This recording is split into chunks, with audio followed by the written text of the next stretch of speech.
This is UMass Hockey. And O'Hara does something marvelous yet again! Home to future NHL stars. 5 NCAA tournaments in the last 6 seasons. 2 Frozen Fours. And a national title. Another shot, they score!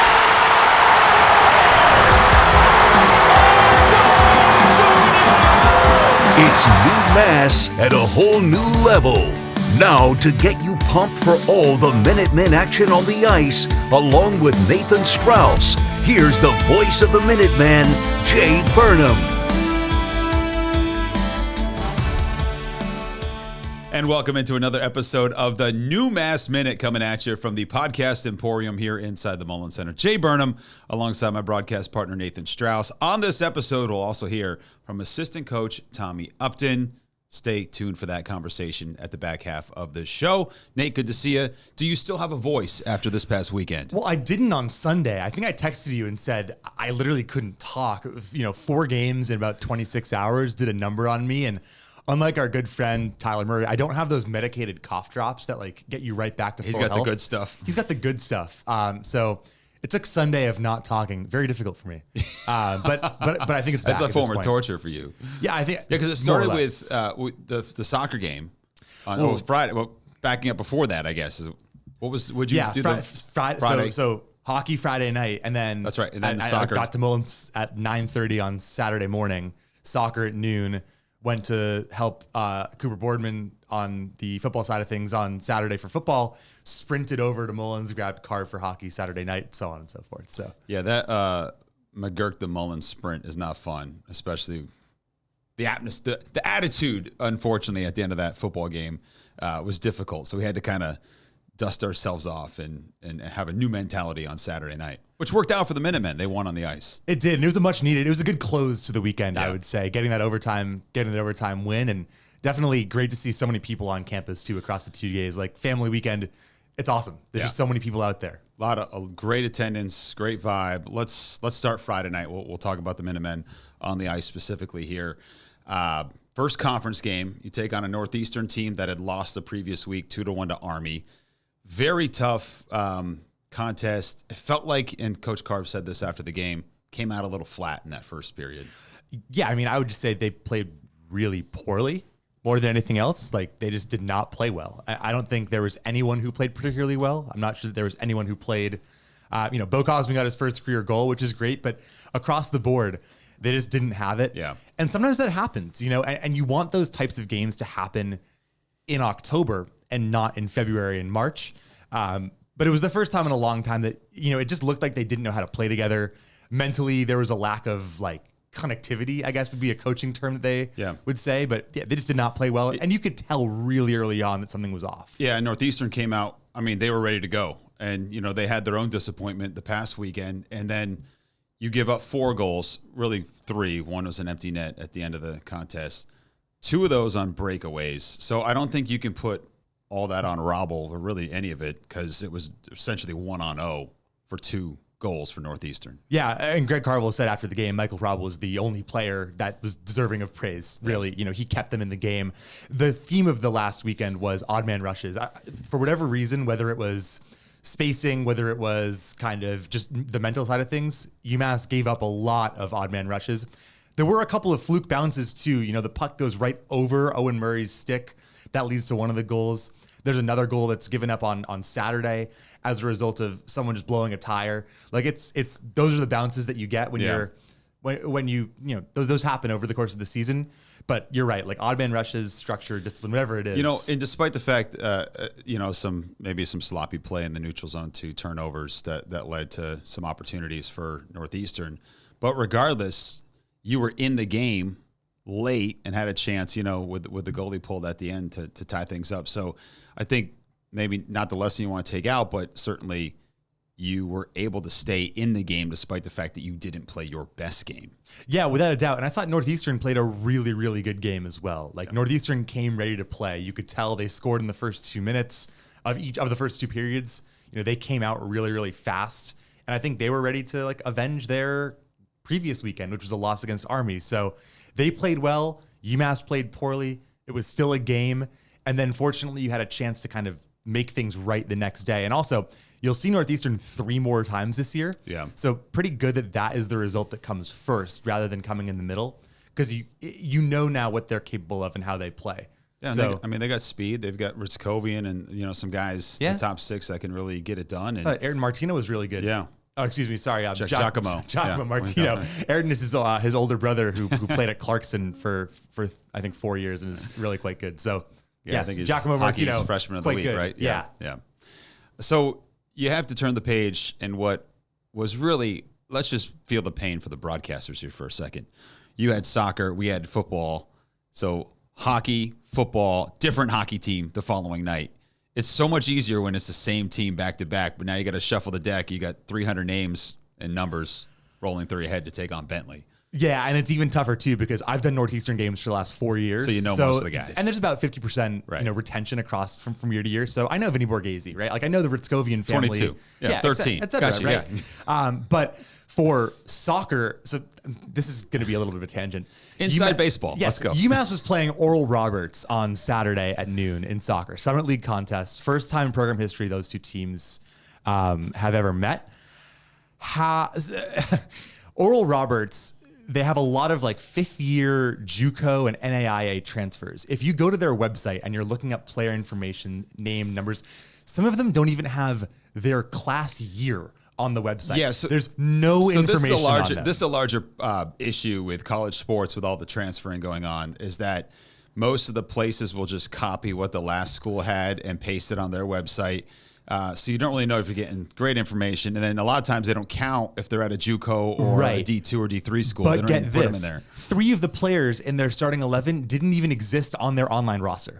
So like these, what are we doing? Just like deeply unserious. So you can only do what you can with that. And then Bentley, the tough thing is the team that I knew the least about. As far as like, I didn't do their game last year because we were in Mississippi State staying in that casino like an hour and a half from Starkville. Great times. So I had to do more work for the final game when my brain was already cooked. Yeah. But anyways, apologize for getting some of the names wrong on that. Yeah. Correct. Including, I should apologize, AJ Lacroix. I'm a huge Lacroix drinker for seltzers, but all my buddies call them LaCroix. The seltzer I'm talking about. So I got those at the end of the weekend, like transmitted in my brain, and I dropped a couple of incorrect pronunciations of his name. But we saw him on the ice for the first time. I actually thought he played. He played pretty well, as did Justin Kerr. UMass changed up the lines a little bit, but back to the initial point, it is very difficult. We don't have the technology they have. When you watch an NFL broadcast, they've got that little the light up board that shows who has the ball. They do. Yeah, have you ever seen one of the views of? No, it's pretty cool. It's like I think it's like I'm here like a sucker trying to figure out who's got the ball with my binoculars. Well, I was doing that too. It was a little harder. But anyways, point being, stuff happens. It's difficult. Two different teams on back-to-back nights. I'll use a line from our good buddy Pete Brock, who did our football color for years and played on the Patriots offensive line, and says he had the greatest comeback. The greatest comeback in Super Bowl history was when the Patriots went up 3-0 against the Bears in '86, and then they ended up giving 45 consecutive away. He would always say, if I was perfect, he couldn't afford me. So that's kind of where we're at the end of the weekend. Yeah. Well, my other favorite of Pete Brock's is if ifs and buts were candies and nuts, then we'd all have a very good Christmas. And if a frog had wings, he wouldn't bump his butt when he jumps. So a walking idiom, but he's a great guy. So we get into the Saturday game, Bentley, and the more I was researching this, where you look at how good of a team they were last year. They won their conference for the first time. They took BC to the edge in the NCAA tournament. This is a pretty good program that brought back some of the pieces. I know they were missing a few guys, and they came out hungry as well. They went up 2-0 in that contest to start things. Yeah, I think the big thing is you wanted to come back and start Saturday with a clean slate, and you wanted to show that they were playing the way that you expect a UMass team to play. You wanted them to be playing UMass hockey. And you take a penalty a minute into the game or 53 seconds into the game, and it leads to a power play goal. So Bentley goes up 1-0. and you're thinking, oh my God, this could be, the same thing again. But then Bo Cosman ties it up 1-1 to keep things, to sort of show that fight and get things back going. You take a 2-1 lead, then you give that 2-2 goal. The first period was back and forth. Each team led in it, and you end up, 3-3 after the break. And it was 6 goals in the first period. 6 goals in the first period. It was not very structured. I don't think either coach was particularly happy. Right. And then fortunately for UMass, they're able to sort of clean things up a bit as the game goes on. Third period got a little bit more open, but you end up coming away. It ends up you end up trailing after a goal late in the second period, 4-3, and then you come back and it takes a sort of not a lucky goal, but maybe a goal that Easton Hess probably wants back to tie things up in the third from Larry Keenan. And so you get it to overtime. Bentley was very much, I think, playing for OT in the last 5-6 minutes of the game. And then you get it to overtime and you think you need to get a win. UMass hasn't had an OT winner in over a year. And they get one from Francesco Del Elche, who, as you pointed out in the broadcast, had just hopped over the boards. And now I'm trying to remember. Was it Gallant? Who set him up on that? So Nestrasil carried the puck in kind of along the wall. Then it was Gallant who had the puck below the goal line. And he waited. Really, really good play. He was waiting for the man, it turned out to be Del Elche, to get over and get ready and get in position. So I thought Gallant, again, a freshman, I thought his vision was great. I thought they're still searching for somebody who can be the guy at the face-off dot, which has been, if you're going to be nitpicking, that's one of the areas where they know they need to be better at. But I like the fact that Coach Carve called him Mr. Everything. Saw him lay a big hit in that second game. Saw him at the face-off dot. Saw him create for his teammates. He's going to be fun to watch. Yeah, and again, I think the issues that, I talked to Carve about this, and he said, he makes mistakes too. There were a couple times where he takes the puck through the center of the ice and he's trying to do too much, and he dangles his way into trouble or out of the zone. But I have to say, he's been so impressive, and the way he's playing as a freshman makes you feel like he's a guy who is going to be an impactful player for the next 3 years. Yeah. Like, he plays with the smarts that typically players have to learn at some point in college. And that play to set up Del Elche was a great example of that. I've been really impressed with him. He and Nestrasil played together in juniors last year, and it's clear that they have really, really good chemistry. Yeah. And I liked Jack Musa on that line as well, because I do think that's your three-headed monster. Each of them poses their own threat. And so it's a little bit harder for teams to match up with three very smart hockey players. So I was a big fan of how that line looked. So UMass now 4-1. They go from 11th to 13th in the national polls for whatever that's worth. Speaking of monsters, I did see you tweet out that you had called Nestrasil the Loch Ness Monster. Is that going to happen going forward? Is that a thing? Are we making it a thing? So here's the thing. So last year, UMass played Merrimack at home in no, you know what? Last year UMass played, who was it? They played some game here at home, maybe Maine at home.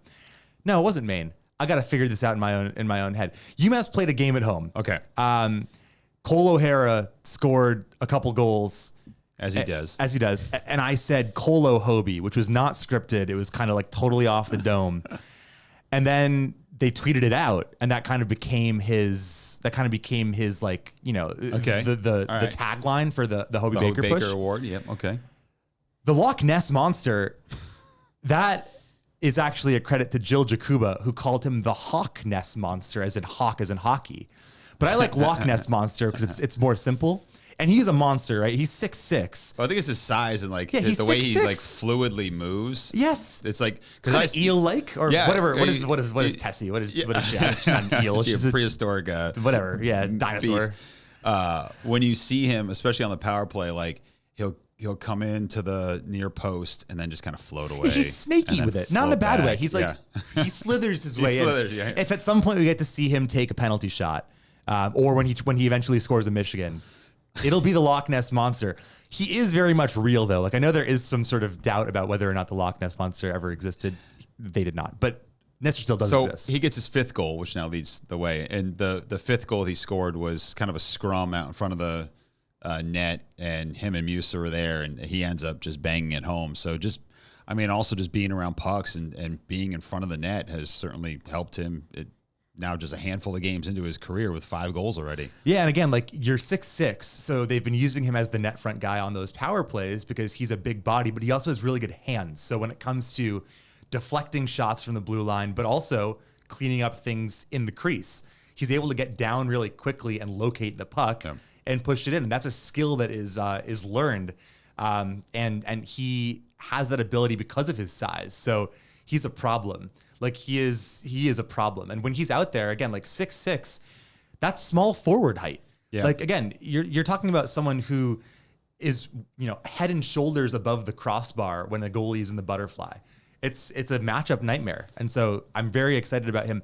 He's only 8 goals away, by the way, from the freshman goal scoring record at UMass. So it would require something very bad to happen for him not to set that through 5 games. And who's got that record? It's a tie. Scott Morrow has the highest scoring season in freshman history. I think he had 13 goals, 21 assists. So it wasn't our buddy John Lazarus who started off with 2 in the first weekend? No, I believe Johnny Lazarus had 3 goals his freshman year. Got 2 the first. The most iconic thing that happened with Johnny Lazarus his freshman year was, have you seen that picture of him being knocked out in the frozen the Friendship 4 in Ireland? He took a brutal hit. There's a picture of him just laid out on the ice. I'll see if I can find it. The opposing player who did that to him then apologized, and I think they had a beer or they made up, I guess, the next day. But he tweets it a lot. Okay, we'll go find it. He's got his own stuff going on right now, though. Johnny Lazarus, the Rangers might need you on an ELC, by the way. I think they need some goals. All right, who impressed you this weekend? Bo Cosman gets his first, not 1, but 2 goals. I think you got to tip your cap to him. That's just so with his goal. Keenan gets on the board with a shot from the right wing that just happens to trickle in. But, hey, putting goals on net, that certainly is part of the game. Robble able to hold his own in net. What are the big picture things that you liked? Yeah, it's Robble's number 1 for sure. Yeah. I mean, when Greg Carvel said something really interesting after the game Friday. He said, when the goalie plays poorly, but the team in front of him plays well, you get really nervous. But when the team plays poorly and the goalie plays well, you feel pretty decent. And that's what happened on Friday night. And then Saturday night, there might have been 1 goal that he wanted back. There was that shot from the blue line. I think it was the go-ahead goal that made it 2-1 or 3-2 Bentley that he might have wanted back. But otherwise, again, he was pretty airtight. It felt like there was a tip in front of the net. That was Erdman, right? Yeah, it was Griffin Erdman's goal. That was the Northeastern game. That was the Saturday night game. There was it was Castaña's second goal, I think, maybe. Good player. Yeah, very good player. But otherwise, like Robble was, I think, the number 1 star of the weekend.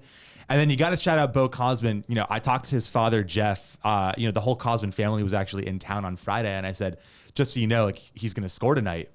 I don't think they were expecting him to score like that. He kind of put one off a defender's skate, but it still counts. And then Saturday, again, he didn't score in the first 35 games of his career. He got 2 back-to-back nights. Well, so if you want to know what they call Bo Cosman as a nickname, stick around. We'll have our conversation with Tommy Upton. He'll tell us about that. And Nate, lastly, heading to Omaha, 2 games there. Look, This is turning out to be a very impressive schedule. 2 against Cornell, who was amazing last year. They're back-to-back conference winners.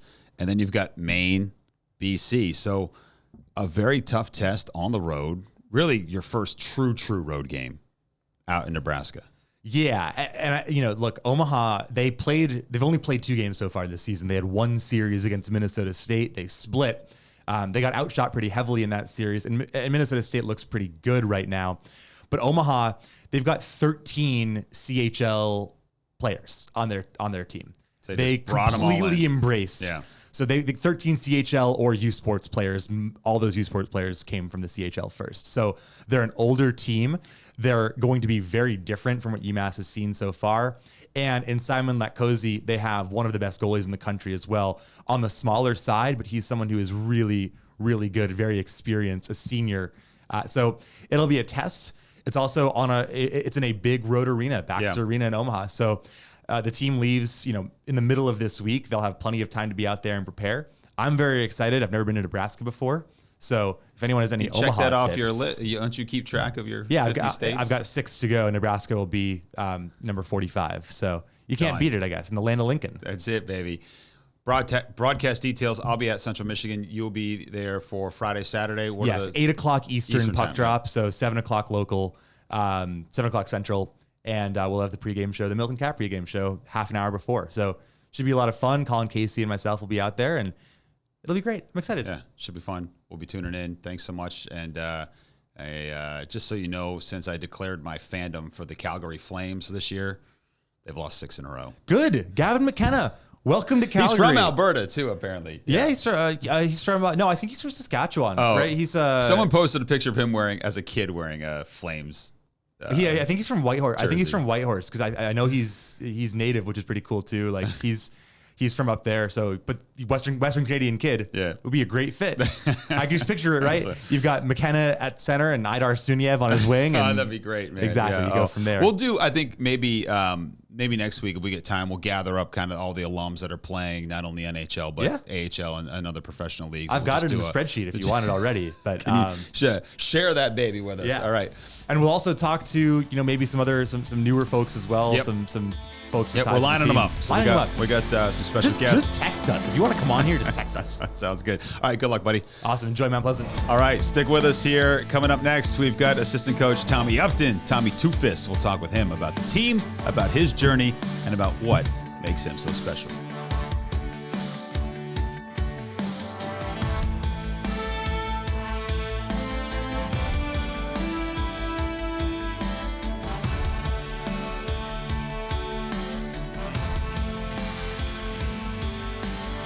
And we're back on our NewMass Minute with UMass Hockey assistant coach Tommy Upton joining us now.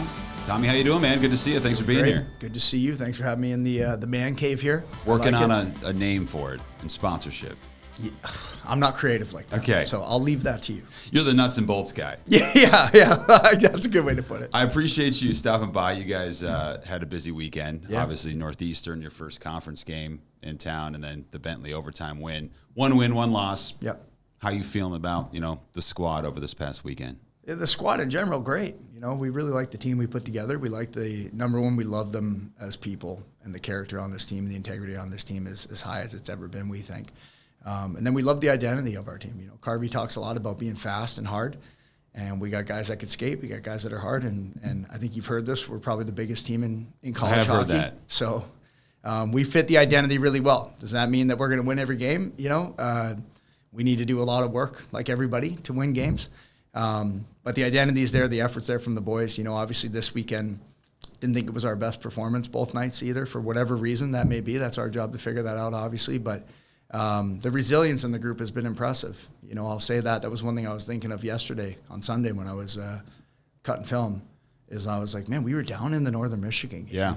We were down against Bentley. Like we've been down a couple times this year. Chasing. It's never felt like that though. That's the one thing that I just realized when I was watching video yesterday. Is I'm like, I didn't even realize we were down in some of those games. And I started thinking about it. I'm like, man, we were down by a goal some of these games. Everything seems really calm, and that's a testament to obviously our leadership on the bench. Owen Murray and Lucas Olvestead, they've done a great job so far, and it's a testament to the players we have. They just kind of stick with it and keep grinding, whether they're playing their best or not playing their best. Like Bentley, we weren't great in that game either, but found a way to win. And it's hard to win in college hockey. It's hard to beat anybody, whether it's a big school or a small school. And like you've seen over these first couple of weeks, Crazy. There's been some crazy upsets, Yeah. So obviously a Northeastern game just wasn't a very good first period at all for us. And if you look at that game, it was a one-goal game, right? They scored the empty netter, but not making excuses, but we just didn't play well for whatever reason in the first period. But again, another game that we didn't feel like we played to our potential at all most of the night. We were right there. It was a one-goal game. So when you're cutting film after a weekend like last weekend, what are the things you're pulling out of there? Just a theme. Every game kind of has a theme, right? Whether it's things that you do good or things that you do bad. And, whether that theme is maybe it's like, hey, we just didn't compete hard this night. Or maybe the theme is, hey, we didn't hold on to pucks in the O-zone to create more offense. Or maybe, hey, we didn't have great detail with our sticks defending in the defensive zone. There's always a theme. So for me, that's a lot of what I look for big picture. Obviously, there's individual stuff that you look for as well. While we rewatch the game, we're doing individual clipping while we're doing that. So if number 19 does something really good, you type in a 19 real quick and clip it. If number 19 does something really negative, then you type that in so that way we can go over it with him this week as coaches individually as well. So you're looking at team stuff, you're looking at individual stuff. There's obviously a lot of different avenues that go into it. I can just see if I was a 21-year-old kid and the coach comes to me and he says, "Hey, look at what happened here." And I'm like, "Well, hold on, coach. You don't understand what was going on at the time, right?" Like, there's obviously extenuating circumstances for when a player's in a moment and they do the thing they do. So it's your job to kind of coach them through that, right? Yeah, you have to, and I think that's where you have to have open dialogue. I think that's what's changed a lot over the years. You know, when I played, it was like there was no conversation. Shut your mouth. It was like, this is what you have to do. This, like, I think you got to have the relationship with the guys because we're not out there. You know, like I could see whatever I want to see on video or from the bench. I'm not in the moment with them, right? Yeah. So there are things that go on, whether they heard something, somebody calling for a puck, or maybe they saw something that really they didn't see. Like, there's all those factors that go into it. But I think that's why you got to have an open dialogue sometimes. I'm by no means the smartest guy in the room or a genius. I don't think anybody is. And I think that's why you need to really collaborate sometimes with the players. And, hey, I think you should have done this, or you made this mistake. Well, hey, coach, I was thinking this. Like, oh, you were? All right, well, that's good that you were thinking this. Well, how can we meet in the middle? Maybe you turned that puck over not because of the play you were trying to make. Maybe it's because your feet weren't moving. And we'll look at that detail instead of, hey, you turned it over. Hey, you turned this over because your feet weren't moving. You know, encourage the playmaking, but maybe the habits that go into it. We can all see the what happened. Yeah. But the why, I think, is that important piece. Yeah, of course it is, because you gotta be able to justify what you're running by the players, right? You got to justify, if I'm going to teach you something, here's why it's going to help you, or here's why you made this mistake. You know, you can't just, again, it's not like back in the day where it's just like a coach said it, that's it, right? Especially when you're an assistant coach, right? So, but yeah, that's the exciting part for me, at least, from coaching. It's just the games are the best, obviously. Being able to have a great view of the game from the bench as a coach is tremendous, but it's the week after when you really get to dive into the individual clips with the guys. What's one of your more impactful drills that you think works well for guys? We do a drill. Carby came up with it or found it somewhere this year that we've been doing. Griffin 3-on-2, and you work both sides of the puck. You could work on the offensive stuff, but it's all down low, but below the top of the circles, which is how we like to play. Is this where you put one cage at the blue line and one at the goal line? No, this is the one. Right?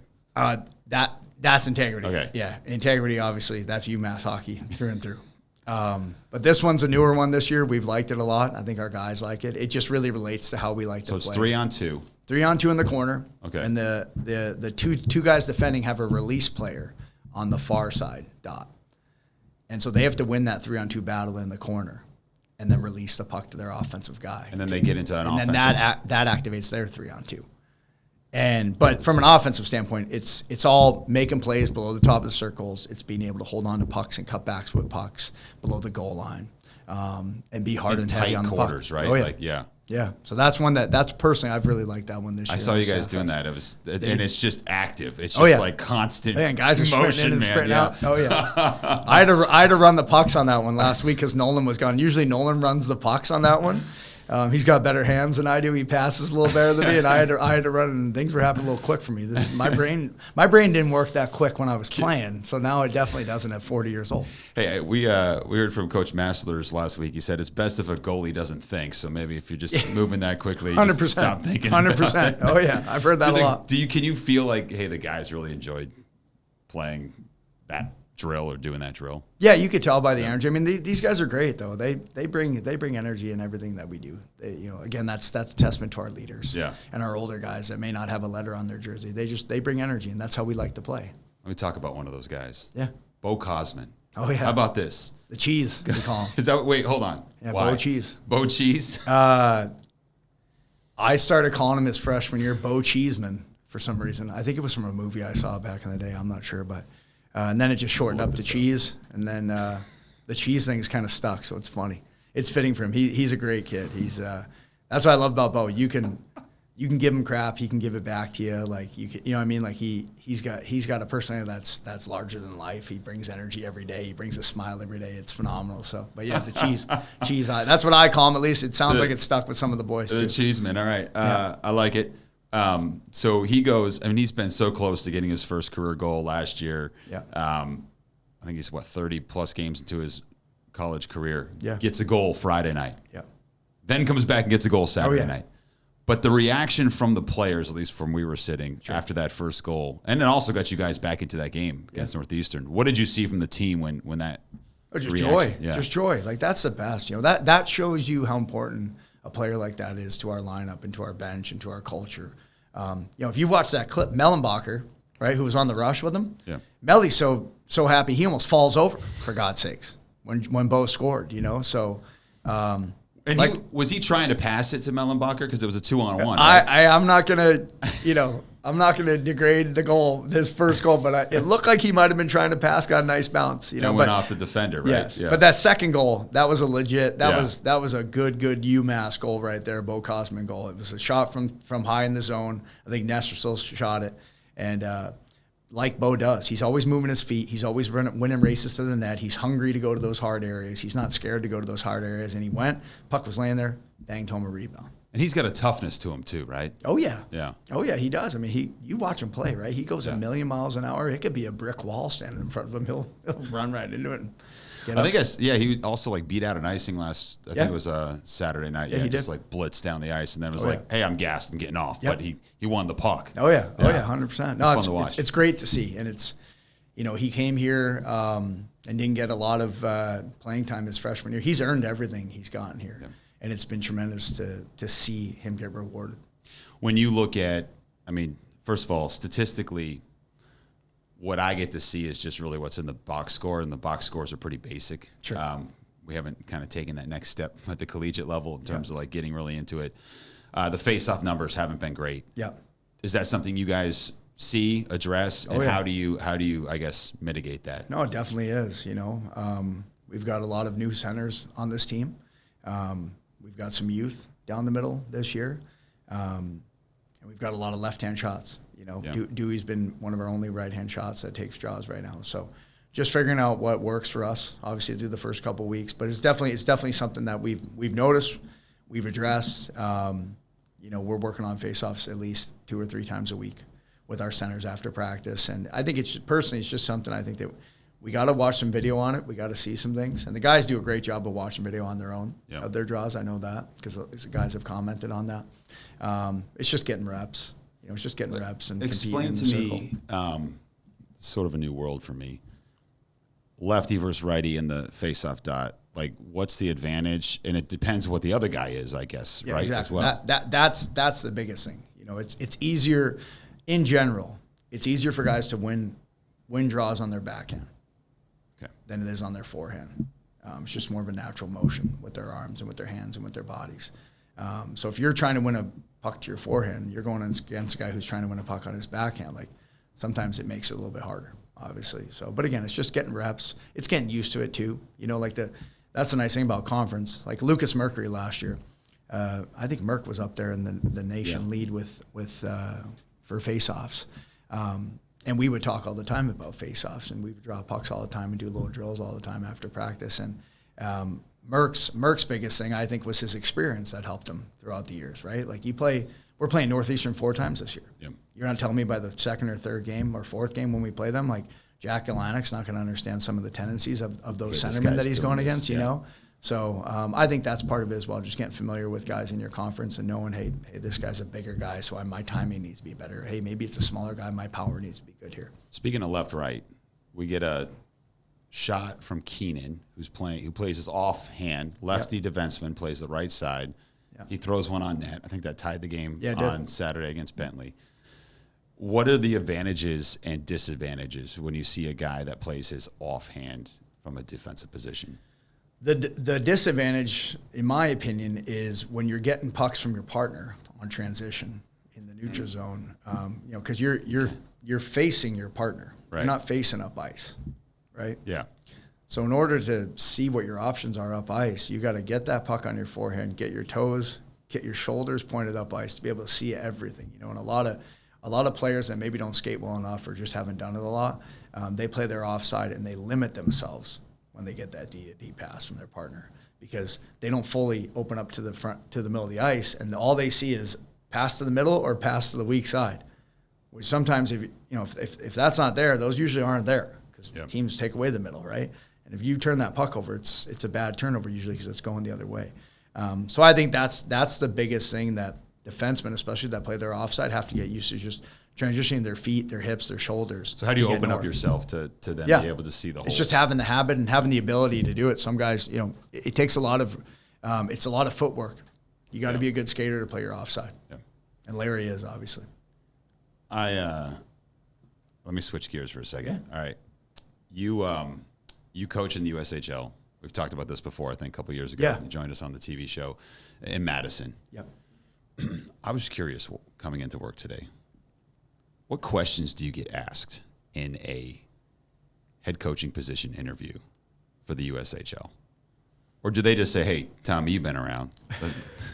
Here's the gig. No, it's in an interview, when I interview for the job. Yeah. To be honest with you, every interview has been different for me throughout my career. And I've been lucky to do a lot of them. And some jobs you get, some jobs you don't get. Sometimes it's just a great experience. That one was a little different because I went in person. A lot of them, especially now, is in Zoom. But I went in person. I met with the president of the team in Madison, and I met with the owner, Ryan Suter, at the rink in Madison. And they showed me around the arena. They showed me the facilities. But I had come prepared. I had a one-page, I call it a culture sheet, with the core values that I wanted to instill in the program, a couple quotes that I wanted to really, build everything around. And when we finally sat down after them touring me the rink, they really didn't even ask me questions. I got to that right away. I figured they're going to ask about, what do you believe in culture? Right. I would imagine. How do you want to build this program? Blah blah blah. So I was like, I'm just gonna come prepared with all this, and I'm gonna tell them. They don't even need to ask me. So I did. I put those sheets in front of them. I had a number of them printed out, and I just walked them through my entire vision for the program there. And then you guys go to the Clark Cup, right? First. Yeah, we did. Yeah. Yeah. So you had a good squad there. We did. So Luke Middlestat was on your team, Minnesota Star. Oh, yeah. We had a lot of brothers. John is his brother. Casey for the Bruins. For the Bruins, right? Yeah. Jack Musa was on that team. Musa was a rookie in the league that year. We drafted him in the first round. We had 2 first-round picks that year. So we were lucky we got Jack. How does that work? How do you get 2 first-round picks? The staff before us must have traded somebody for an extra first-round pick that year, yeah. Because we took over that program from an old staff. Yeah. So we were all completely new. So we just got handed the draft. Well, that's a good place to be handed two first-round picks. Oh, yeah, it was great. Yeah, we got Jack and we got Ben Dexheimer. They both played in the North American Hockey League that year before, and Jack ended up being one of our leading scorers. Especially, I think. So, what age are those kids when you're drafting them into the USHL? It depends. There's 2 different drafts in that league. So there's a 15-year-old draft or 15 turning 16-year-old draft. Okay. It used to be called the Futures Draft. Now I believe it's called the Phase 1 Draft, and that's just set to 1 birth year. So my first year there was the 04s. They were the 15-year-olds turning 16. And then obviously the next year it's the 05s and so on and so on. And then there's a Phase 2 draft, which is you can draft any birth year from 16 to 21 years old, or 20 years old, excuse me. So that year it was the 04s, and then it was the 04s to 2001. Are those simultaneous? They're back-to-back days. Okay, all right. Phase 1 is the first day, and then Phase 2 is the Phase 2 is second for day. like kids that maybe didn't get taken. And Some guys that maybe got picked over. Yeah. Guys are taken that were in college maybe too young, yeah, playing college hockey, and now they want to go back to the USHL, get a little more experience. You could draft a kid like that. How do you know that they're available? You got to talk to their advisors. You got to talk to their coach. You got to do some homework. Oh, yeah. So how did you find Musa then?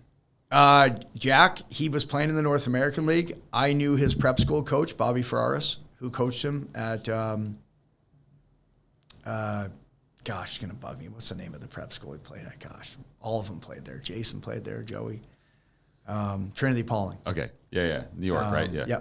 Yep. And we watched him. He was unavailable. He was committed to BU at the time. And we liked what we saw. That team we tried to build, we wanted kids that could skate, like fly. Yeah. And guys that were skilled. That's what we focused on. Skill, making plays, and skating. And so Jack fit that mold. So we took him. He checked all the boxes as a person. I think he was 17 when he played there for us. And then same with our other first-round pick, Ben Dexheimer, who was playing for the Austin Bruins in the North American League. Dexy, just a D who is a dynamic skater, dynamic with the puck, could run a power play, and obviously Jack's with us, Dexy's with Wisconsin now. How much better if a kid's 15, right? And I guess they're coming to the USHL. Will they be that year 15, or they'll play at the age of 16? It depends. Okay. Sometimes 50, they play a sometimes 16-year-old, not as often, but usually it's their 17-year-old year. How much better can they get at skating, at playing? Like, what's the developmental growth for a kid from the first time he steps foot in the USHL to when he leaves? I think it depends on, everyone's different, right? A lot of it is just physically maturing. Right. You know, those ages that, you know, you're changing a lot physically, right? During those years. I mean, our guys change a lot throughout their time here, right? That's like phase 3, right? Like then they get to college and then it's totally different, right? Exactly. But I think it just depends. You know, if it's a smaller guy who's skilled and can skate, is he going to put on a little bit of size before he comes in place? And is he going to be able to handle the rigors of the physicalness of the game? Yeah. If it's a taller kid who's lanky, like maybe he doesn't look the greatest at 16 years old, but it's like, you know what, there's something there. He thinks the game well, he can make some plays. You know, and sometimes it's like he'll get physically stronger, and then he'll start looking more athletic out there. So I think it just depends on the player, but they improve a lot. You know, obviously if a kid's a terrible skater at 16, like it's really hard for him to be a great skater at 17. But it's just making educated guesses, kind of where you think you can project them in the next year or 2 years. That's tough. Yeah. You think coaches here in college are like, our like livelihood and emotional well-being is based on 20-year-old kids, right? Yeah.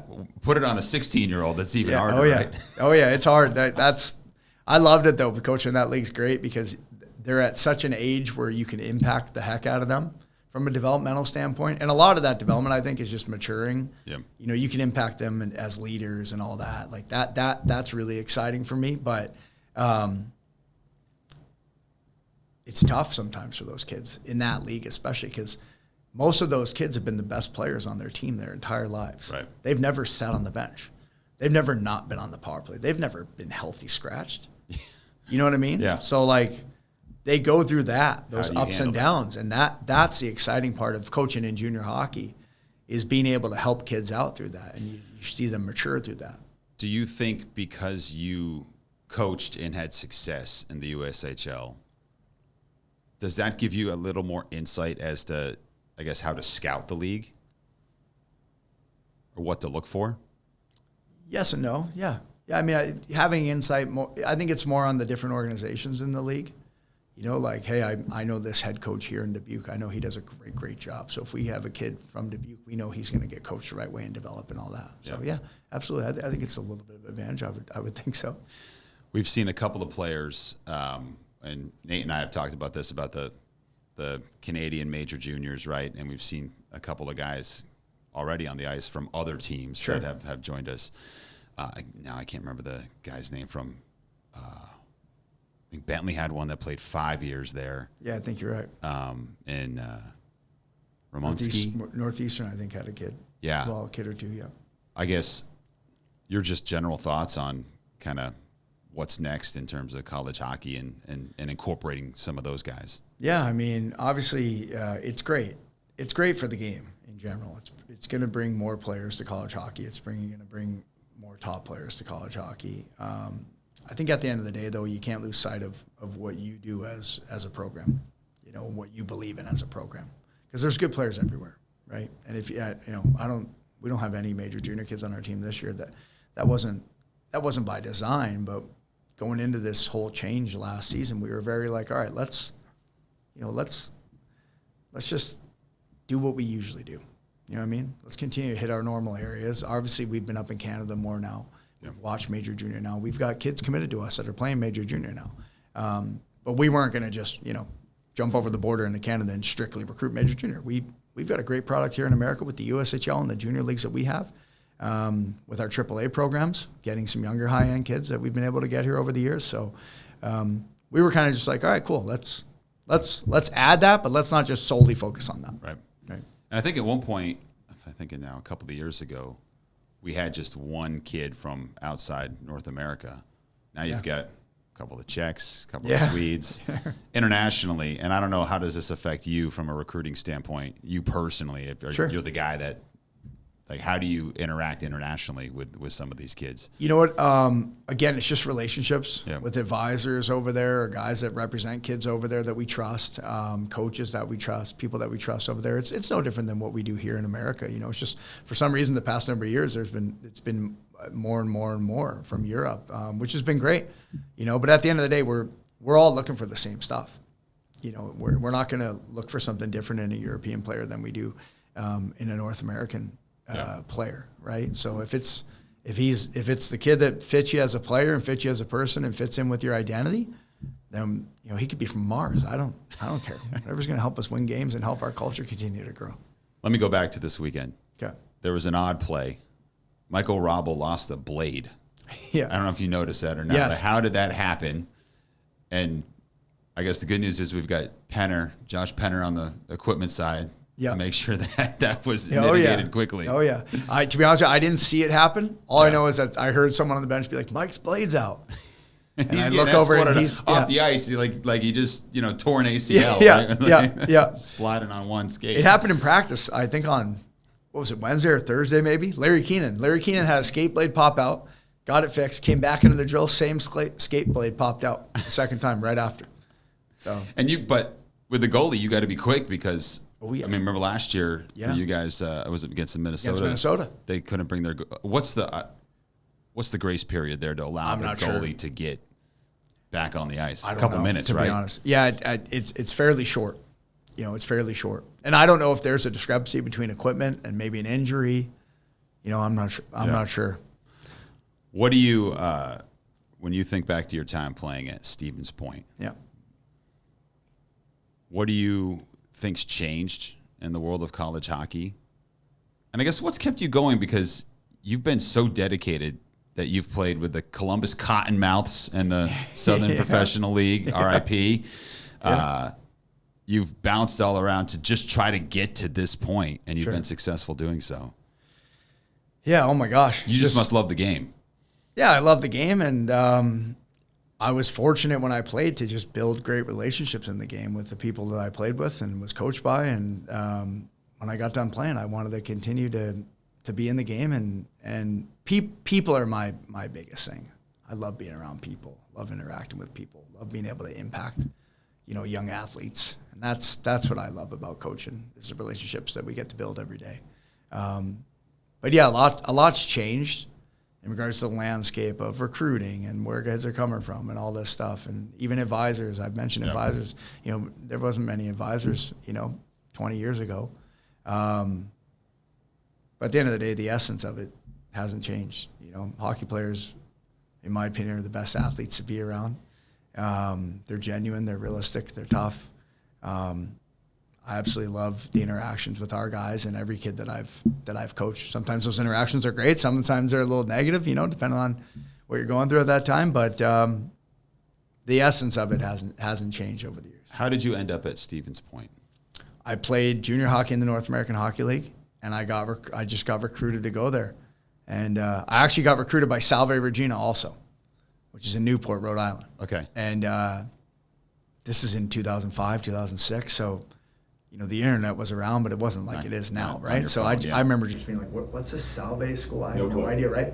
And my dad, though, had been to Newport. He's like, you might want to go check this school out. Like, Newport's a beautiful area, right? You got enough money to be there? Yeah. But I didn't know. I was just like, I don't even know where this is. Rhode Island, blah, blah, blah. And the one thing about Stevens Point I really liked is when I looked up their roster online, they had all kids that I had played against. But I didn't know any of them. Like, I wasn't friends with any of them yet. I'd never played with anybody. And that was intriguing to me. I wanted to go somewhere where I can make friends instead of go somewhere where I knew 5 or 10 guys already. And you know what I mean? Like, I wanted to continue to grow. Yeah. And to be honest with you, it was kind of be funny. When I looked at who was on their team currently, the guys I had played against, they were all like the toughest kids I played against. Like, I'm talking like 300 penalty minutes in the North American Hockey League back in the day, like fighters, like killers. And I was like, all right, I could either play against these guys or be their teammate. So did I hear a rumor that you were in an on-ice fight at Stevens Point? I was during the game. Yeah, I was. There you go. I didn't What score happened? many goals or get assists, so that's kind of more of my claim to fame. It was a Friday night game at home, kind of a big game against St. Scholastica from Duluth, Minnesota. It was early in the game, and I hit a guy hard in the corner. I was a defenseman. I hit a guy hard in the corner, and it was in front of the student section. And they've got a great student section at Stevens Point. It's packed. And so, anytime you can light a guy up in front of the student section, I hit guys tried to hit guys a little bit harder down at that end of the ice than the other end of the ice. So I ran this guy in the corner, buried him. Students, you hear him cheering, and then I start getting up the ice to, puck went the other way. And this kid two-handed me, ball batted me in the back of the leg, and I turned around, and he was looking at me, I was looking at him. Student section's right there, so I was like, all right. So yeah. We don't endorse that by any means, but We do not. Of course not. That was back in a different time. That was. Pre-cell phones, Yes, right? yes. Right. Oh yeah. So you told me too that the Caulfield family is from that area, right? Yeah. Paul Caulfield, Cole Caulfield's dad, and obviously Brock's Cole's brother, who was a great hockey player as well. Paul Caulfield, their dad, played at Stevens Point. I believe he's still the all-time leading scorer in program history, and he runs the youth rink in town. So, yeah, I met Cole and Brock and those kids when they were little kids. Could you tell right away, hey, were they fast? And I didn't see them play right away. I just, they'd be running around the rink. We would do captain's ice and different things like that. We'd get some ice from Paulie, call him up, because we didn't play our games at his rink. The women's program actually played at his rink, but we played at a different rink. But when it was beginning of the year, end of the year, and we wanted to do some captain's ices on our own, we would just contact Paul to skate at his rink. And, sometimes his boys would be running around, and they were little kids, but we always heard they were good players. Yeah. And my wife now, Sarah, who was my girlfriend at the time, this is when I was coaching at Stevens Point. She played hockey at Minnesota. She played on the U.S. national team. And so when she graduated from Minnesota but still had to skate and train to be on the national team, she moved to Stevens Point. It was my second year coaching. And we moved in together, and she was my girlfriend at the time. And I called Paul and was like, hey, do you mind if my girlfriend gets some ice throughout the day? She's on the national team. She needs to continue to train. He's like, yeah, as long as she doesn't mind if my kids pop out every now and then and, screw around. And I was like, yeah, it's fine. It's your rink, right? Yeah, man. And I remember Sarah came home. Sarah came back to our house, and she was like, hey, those two little kids are really good. And I'm like, She's advanced scouting. Yeah, and I was just like, oh, okay, yeah, 9-year-old, short, yeah. And she's like, no, they're both really good. The little one is exceptional. And I'm like, yeah, okay, a 9-year-old hockey player. And so I guess they would do the drill. The three of them would do drills and stuff, she said, and all that. So that's kind of funny. So our son's a big Cole Caulfield fan. Yeah, just he's had like 5 game winners already this year. I know. Something Oh yeah. overtime. Yeah, he's elite. He's tremendous goal scorer. Oh yeah. All right. Speaking of the NHL, before I let you go, Yeah. one of the things I've learned this year is that there will be, I think, next season a full-time position for the emergency backup goalie, and I should have asked this to Masterlers last year. So from what I understand, it's going to be fully paid position for each NHL team, if they choose to have it, upwards of $75,000, $100,000 a year to be the guy that travel with the team. Do you got any buddies that I think there's parameters too? You can't have the last couple of years have been playing pro. Okay. You have to kind of. So you got to be a removed true from the game. e-bug. Yeah. You got any buddies that might want to try out? I got a Put lot the of word buddies out.